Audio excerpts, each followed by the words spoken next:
할렐루야, 예수님의 사랑으로 성도 여러분을 사랑합니다. 독일에서 사역할 때 한 성도님의 결혼 예식을 교회에서 하게 되었습니다. 제가 예식을 집전하는데 특이한 것은 두 분 다 배우자를 여의고 재혼을 하게 된 겁니다. 그런데 신랑의 나이가 62세였고 신부의 나이는 55세였습니다. 저는 당시 43살이었습니다. 양쪽 다 자녀가 있었지만 외로운 두 분이 새롭게 가정을 이루는 일에 모두 기뻐하며 결혼식을 마쳤습니다. 그런데 얼마 있지 않아 희소식이 들렸습니다. 55세 된 신부가 임신을 했다는 겁니다. 신랑 집사님은 당시 식당을 운영하셨는데 숙주를 하시면서도 얼마나 좋아하셨는지요. 모든 성도의 축하 속에 무사히 순산을 해서 떡두꺼비 같은 아들을 낳으셨습니다. 그런데 신랑 집사님이 아들 이름을 지은 것이 또 화제가 됐습니다. 집사님의 성이 김씨였는데 이름을 구로 지은 겁니다. 그러니 아기의 이름이 김구가 되었습니다. 처음에는 아무리 아기라도 김구라고 하는 이름을 부르는 것이 좀 어색하더군요. 당시 집사님의 집과 식당은 교회에서 약 70km 떨어진 네덜란드 국경 부근의 도시에 있었습니다. 먼 거리지만 주일이면 김구 아기와 아내와 함께 교회를 오시는데 원래 좀 무뚝뚝한 편이었던 집사님은 아기를 낳은 후에는 언제나 싱글벙글이었습니다. 대화를 하다 보면 거의 대부분의 화제가 아들 자랑입니다. 목사님, 우리 구가 오늘 아빠라고 나를 불렀습니다. 우리 구가 뒤집기를 했습니다. 제가 집사님께 집사님 이미 아들이 셋이나 있는데 또 낳으니 그렇게 좋으세요? 여쭤봤더니 하시는 말씀이 목사님 그 남들 태어나 키울 때는 저는 이 독일에서 자식들 먹여 살리려고 밤낮 없이 일했습니다. 자식은 아내가 다 키웠죠. 그런데 늙음하게 아들을 낳아보니 자식이 이렇게 예쁜 줄을 이제야 알겠습니다. 그저 보기만 해도 똥만 싸도 예쁩니다. 저는 그 집사님의 말씀을 듣다가 한 사람을 떠올렸습니다. 바로 아브라함이었습니다. 62세 아들을 낳아도 이미 세 아들이 있는데도 그렇게 좋아하니 100세의 사라를 통해 처음 낳은 아들이 얼마나 예뻤을까요?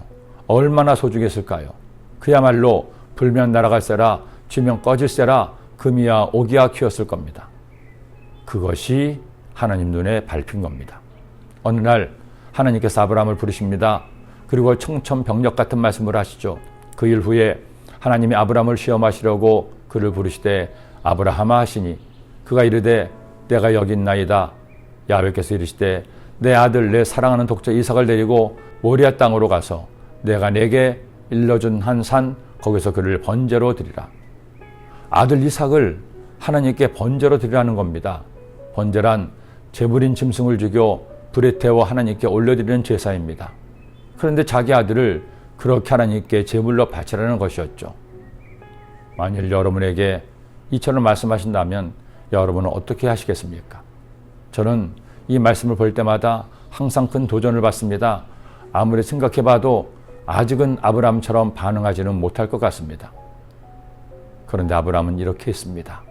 100세에 낳은 아들 이삭보다 하나님을 선택했습니다. 그는 믿었습니다. 하나님께서 주신 아들을 하나님이 책임지실 것을 믿었습니다. 그의 놀라운 믿음을 보십시오. 하나님이 그에게 일러주신 곳에 이른지라 이 아브라함이 그곳에 제단을 쌓고 나무를 버려놓고 그의 아들 이삭을 결박하여 제단 나무 위에 놓고 손을 내밀어 칼을 잡고 그 아들을 잡으려 하니 이 모습에 하나님께서 감동하셨습니다. 아브라함의 믿음과 순종에 두 손을 드셨습니다. 이처럼 말씀하시죠. 사자가 이르시되 그 아이에게 내 손을 대지 말라. 그에게 아무 일도 하지 말라. 내가 내 아들 내 독자까지도 내게 아끼지 아니하였으니 내가 이제야 내가 하나님을 경외하는 줄을 아노라. 결국엔 믿음과 순종입니다. 아브라함이 믿음의 조상 이스라엘의 조상이 된 것은 하나님을 믿었고 믿었기에 순종한 것입니다. 저는 믿습니다. 지난 2년간 전 세계를 혼란에 빠뜨리고 있는 코로나 바이러스는 반드시 소멸될 것입니다. 우리의 잃어버린 일상이 돌아올 것입니다. 교회는 다시 신뢰를 회복하고 성도는 함께 모여 주님께 영광스러운 예배를 올려드릴 겁니다. 주님의 능력을 믿읍시다. 그리고 내일 주님의 뜻에 순종하는 복된 주일, 주님을 예배하는 복된 날 되시기를 예수님의 이름으로 축원합니다. 기도드립니다. 사랑의 주님, 아브라함은 독자 이상마지도 않은 이에게 드리고 하나님을 예배하고자 했습니다. 우리가 나의 아들은 드리지 못할지라도 우리의 시간을 들여 주의 전에 나와 주님을 예배함으로 하나님을 기쁘시게 하는 예배자들 되게 하여 주옵소서. 그런 예배를 준비하고 주님 만나기를 사모하는 오늘 되게 하여 주옵소서. 예수님의 이름으로 기도드립니다. 아멘.